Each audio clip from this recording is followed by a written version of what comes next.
अस्सलामु अलैकुम वरहमतुल्लाहि वबरकातुह।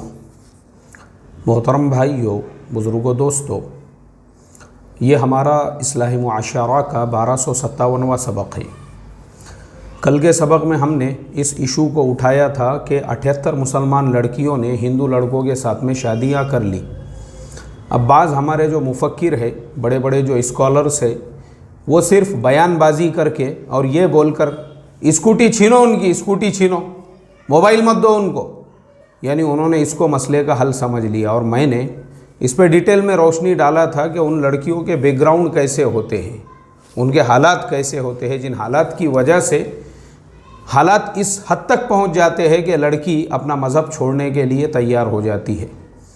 आज के सबक में भी हम ऐसे ही कुछ इश्यूज़ आप लोगों के सामने रखेंगे, जो वो सबक सुनने के बाद हमको बहुत सारे लोगों की तरफ से मैसेज आए हैं और लोगों ने अपने इलाके के हालात बयान किए हैं। हमारे अली भाई सऊदी अरब में जो है तकरीबन पिछले 30 साल से रहते हैं, वैसे रहने वाले इलाहाबाद के हैं।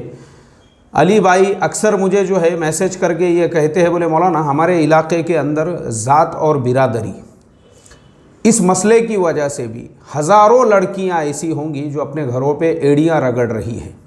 हज़ारों लड़कियां, हज़ारों, लाखों बोल सकते आप, सिर्फ बिरादरी और ख़ानदान की वजह से कि लोगों ने बिरादरियों को, ख़ानदान को अपने नाक का ज़रिया बनाया हुआ है। अभी मैं जुमा के दिन जो हमारी लाइव मजलिस होती है, एक नौजवान ने उसके अंदर सवाल करने वाली जो है वो ख़ुद एक लड़की थी।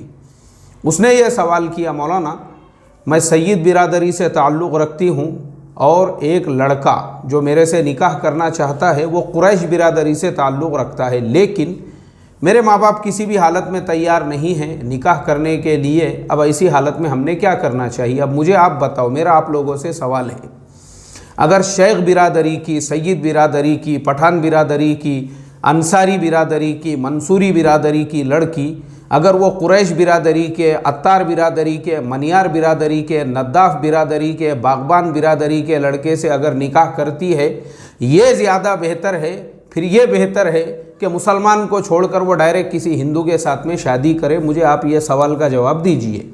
ये मेरा आपसे सवाल है।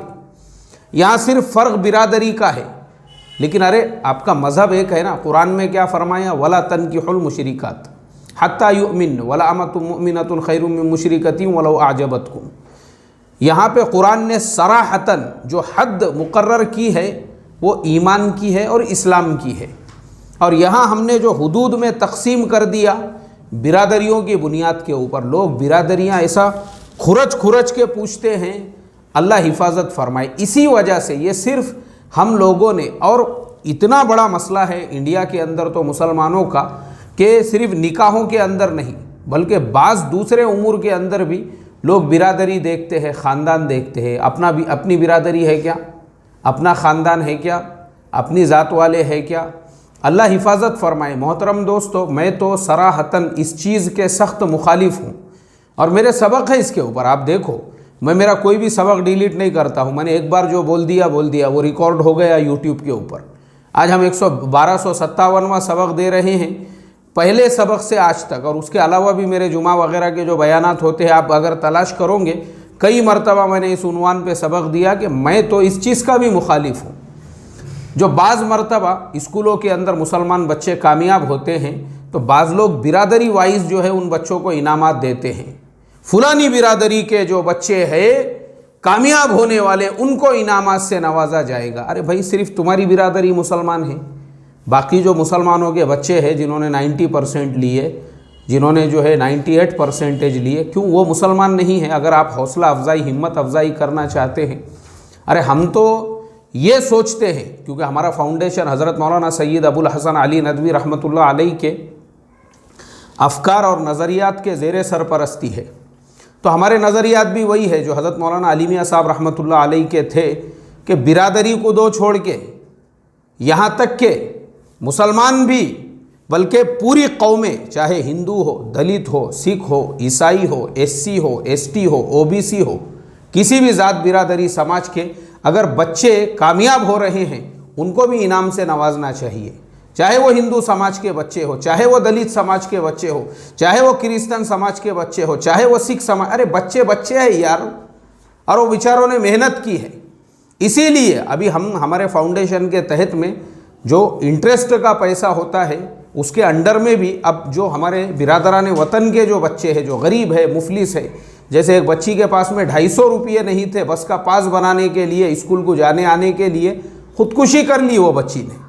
मुझे इतना अफसोस हुआ, अल्लाह हिफाजत फरमाए। मैं इतना मेरे को टेंशन आया उस दिन, वो मराठी न्यूज़पेपर में ख़बर पढ़ के। मैं बोला अरे ठीक है, वो किसी भी समाज धर्म की लड़की रही होंगी, लेकिन है तो इंसान ही ना, इंसान ही है वो, उसके भी माँ बाप होंगे। सिर्फ गरीबी की वजह से उसके पास 250 रुपये नहीं थे, जिसकी वजह से उसने जान दे दी। तो ऐसे बच्चों की भी मदद के लिए हम एक प्रोग्राम बना रहे हैं। बहरहाल तो हमको बिरादरी से बाहर निकल के सोचना ज़रूरी है। ये बिरादरी की वजह से जो ख़ास तौर पे मुसलमान लड़कियां लाखों की तादाद में जो अपने घरों पे बैठी हुई है, लोग पहले बिरादरी पूछते हैं उनकी बिरादरी क्या है, उसके बाद में दूसरा नंबर आता है मसलक का।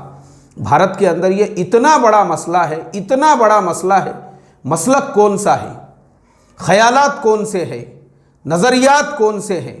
और अल्लाह हिफाजत फरमाए, अब तो तबलीगी जमात के अंदर भी ये पूछा जाता है कौन से तबलीग वाला है, बोले ये इधर वाला है क्या उधर वाला है। अल्लाह हिफाजत फरमाए, खाली पूछा ही नहीं जाता है। उस वजह से तो कईयों की तलाक़ें हो चुकी है। आज ये हाल हो चुका है हमारा, मेरे मोहतरम दोस्तों, मसालिक की वजह से।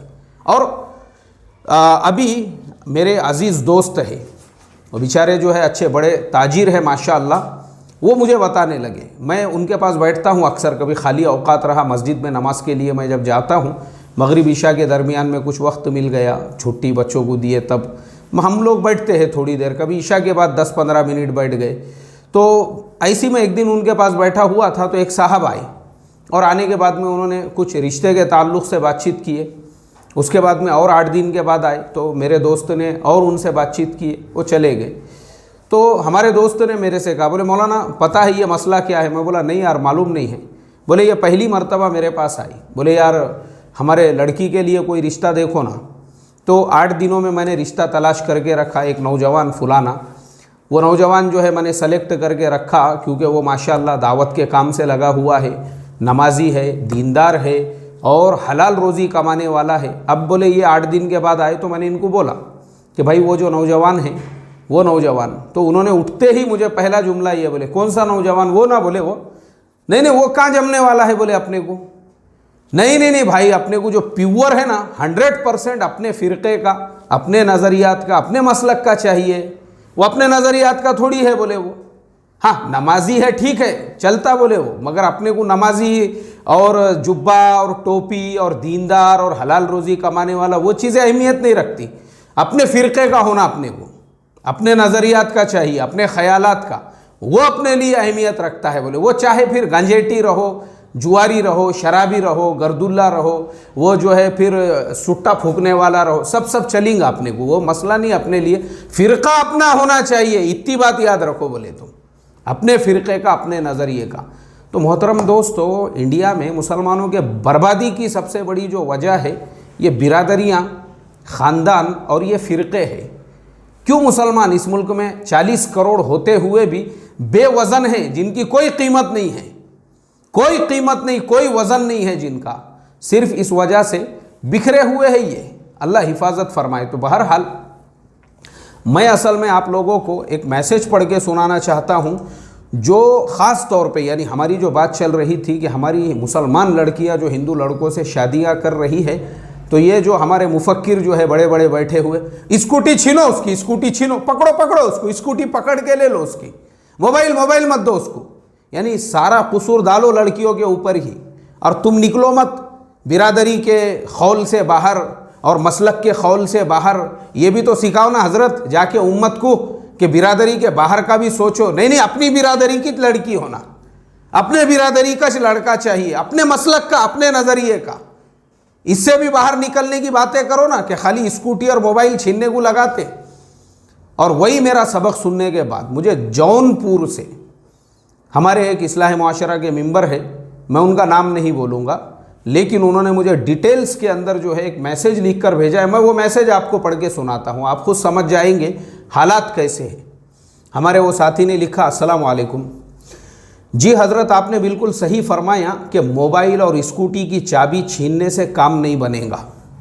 पहले घर और समाज, माँ बाप और रिश्तेदारों को बदलाव लाना पड़ेगा, तब जाकर इस तरह की घटनाएं रुकेंगी। यानी ये माँ बाप को, बिरादरी को, हम लोगों को बदलना पड़ेगा अपने आप को, क्योंकि ये भी हमारा बहुत बड़ा मसला है कि एक लड़की लड़के को पसंद आ चुकी है, उसकी माँ को बाप को पसंद आ चुकी है, और वही लड़की वो लड़के के बहनोई साहब को पसंद नहीं आ रही। बहनोई उधर मुंह फुला के बैठे हुए, क्यों? मेरे को पसंद नहीं है। बोले यार लड़की वाले तोड़ो तोड़ो, रिश्ता ख़त्म हो गया। अब वो लड़का जो है बेचारा वो अफसोस में बैठा हुआ है, वो अपने दोस्तों में बोल रहा है यार क्या लड़की थी, साला मेरे को पसंद आ गई थी यार। मैंने हाँ भी बोला, हमारे अम्मी ने भी, अब्बा ने भी हाँ बोले, क्या बोलेंगे ये डेढ़ शाने को यार, साला जब से इसको बहन दिए भी है ज़िंदगी इसने जीना मुश्किल कर दिया, मुंह मारते रहता काय में भी आके। अब कैसा है, बहन का मसला है बोल के उसको बात को मानना पड़ रहा, नहीं तो क्या यार अपने को ऐसे लोग मिलने वाले नहीं, ऐसी लड़की मिलने वाली नहीं, ऐसे। यानी वो लड़का परेशान है बेचारा, वो उसको नींद नहीं आ रही रात रात भर, वही लड़की के सपने आ रहे, ख्वाब आ रहे उसको, लेकिन उसके सगे बहनों की वजह से जो है वो रिश्ता कैंसिल करना पड़ रहा है। चचा डेढ़ शाना होशियार, रिक्शा चलाने की औकात नहीं है, मुंह मारेंगा बीच में आके। लड़के वाले ऐसे हैं, लड़की वाले वैसे हैं। और ऐसा मसला है बम्बई के अंदर। हमारा एक दोस्त है, बड़ा अजीज़ बेचारा, इस्लाह मुआशरा का मेंबर है, दावत व तबलीग के काम के एतबार से एकदम मुजाहिद साथी है। उसका निकाह नहीं हो रहा है। उसने मुझे मैसेज करके बोले मौलाना जो लड़की वालों के वहाँ रिश्ता भेजा वो भी सब दीनदार है माशाल्लाह, उसका बाप दीनदार, उसका भाई दीनदार, उसकी माँ दीनदार, वो लड़की दीनदार, पूरा ख़ानदान पानदान उगालदान सब दीनदार है। बोले कोई मसला नहीं है और सब मेरे से मुत्तफ़िक़ है। मैं बोला फिर मसला क्या है? कुछ नहीं है। बोले वो एक डेढ़ शाना उसका चचा है, वो बोलता नहीं वो लड़के को देने का नहीं है। बोले वो अपनी, हालांकि दोनों बिरादरी भी एक है, एक बिरादरी में ही कुछ तो भी वो AB ऐसे ABCD जो रहते नहीं क्या वैसे बने हुए हैं। बोले उनको अपने वो लड़का जो है वो इसका है, बोले अपने को देने का नहीं है उनको लड़की। अब आप बताओ, बोले क्या करेंगे? बोले ऐसी हालत में मैं क्या करूं, मैं परेशान हूँ और लड़की भी परेशान है। वो मेरे को बोलती है, बोले मैं तो तेरे साथ में निकाह करने को तैयार हूँ, अगर अब मैं घर से बाहर निकल जाऊँगी तो मेरे माँ बाप के नाम पे जो दीन के बड़े बड़े हज़रत अकाबिर साहब, इलाके के एरिए के ठेकेदार साहब के जो लक़ब लगे हुए उसको दाग लग जाएगा।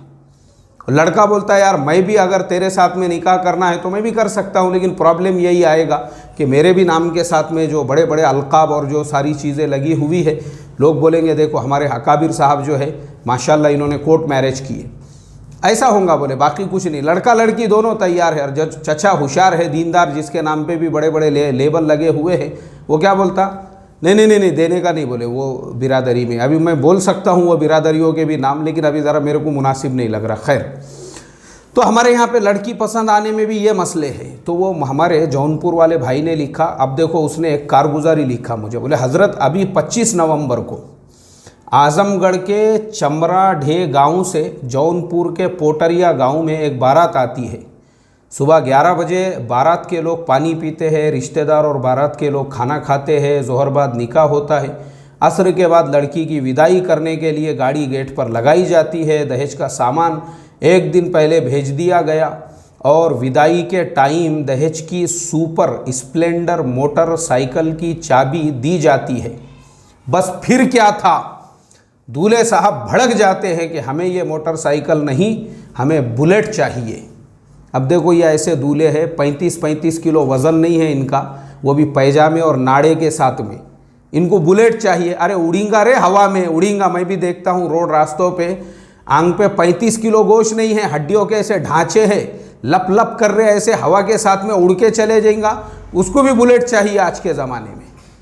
और दूल्हे मियाँ जो है वो बोल रहे हैं नहीं मैं ये सुपर स्प्लेंडर नहीं चलाता, बोले मुझे बुलेट चाहिए। अब उसी पे आगे लिखे हमारे वो साथी है, बोले मौलाना उसके बाद में फिर क्या था, जो तमाशा शुरू हुआ, लड़ाई झगड़े, मारम पीटी, गालम गलोच के बाद नौबत पहुंची तलाक पर। देखो तलाक पर, निकाह होके अभी 12 घंटे भी नहीं हुए, बाहर आने से पहले खिज़ा चली आई, जो शायर ने कहा ना, यही हाल हो गया। तलाक पे नौबत पहुंच गई, सुबह ही निकाह हुआ और मगरिब से पहले अब तलाक की बात चल रही है। काय के लिए? गाड़ी के लिए। अल्लाह हिफाजत फरमाए। उसके बाद हमारे दोस्त ने लिखे आगे, बोले इसी दौरान किसी ने पुलिस को फ़ोन किया, पुलिस आई, पुलिस वालों ने बहुत समझाया पर दूल्हे की अकड़ बरकरार, वो मानने को तैयार नहीं। जब पुलिस ने पुलिसिया लहजे में बात की, जेल में सड़ाने की धमकी दी, तब जाकर आली जनाब विदाई के लिए तैयार हुए। अब पुलिस वालों ने भी बेचारों ने वो प्यार मोहब्बत से समझाए होंगे, लेकिन जब देखे ये लोग नहीं मान रहे तो बोले भाई गाड़ी मंगा के तुमको सबको भर के लेकर चले जाएंगे, फिर जेल में सड़ोगे तुम लोग, कार्रवाई करेंगे, क्योंकि ये खुद जुर्म है। जहेज़ मांगना जो है कानूनी जुर्म है हमारे मुल्क के कायदे कानून के हिसाब से। अब आगे जो जुमला हमारे भाई ने जिन्होंने मैसेज किया उन्होंने लिखा है वो आंखों में आंसू लाने वाला है। उन्होंने लिखा, और मौलाना साहब दूल्हे मियाँ क्या करते हैं? हाफिज साहब है और मस्जिद के इमाम है, ये है हमारी कौम का अलमिया, और लोग कहते हैं मोबाइल और चाबी छीन लो। मोहतरम दोस्तों, जिस कौम के इमाम साहब को बुलेट चाहिए और हाफिज साहब को बुलेट चाहिए, वो इमाम साहब और हाफिज साहब से मेरा पहला सवाल ये है कि इमाम साहब और हाफिज साहब जिन्होंने बुलेट मांगे थे, आप ये बताओ लड़की वालों का दहेज लेना आपके लिए जायज़ और हलाल है क्या? वो जो सुपर स्प्लेंडर भी आपने लिए, क्या हिसाब से लिए आपने? शर्म आना चाहिए। तुम्हारे जैसे लोग जब ऐसी हरकतें करेंगे, अरे आम लोग तो लड़की वालों को पकड़ के जुबाह करने वाले ही है ना। फिर अल्लाह हिफाजत फरमाए मेरे मोहतरम दोस्तों। ये हाल है तो जिस कौम के अंदर ऐसे हालात होंगे तो वो कौम की बेटियां हिंदुओं से शादियां नहीं करेंगी तो क्या करेंगी फिर? हमारे कौम की अपनी इस्लाह करना छोड़कर हमारे मुफक्किरीन को फ़िक्र है स्कूटी छीनो और मोबाइल हाथ में से लो। अल्लाह हम तमाम को समझ अता फरमाए। अस्सलामु अलैकुम व रहमतुल्लाहि व बरकातहू।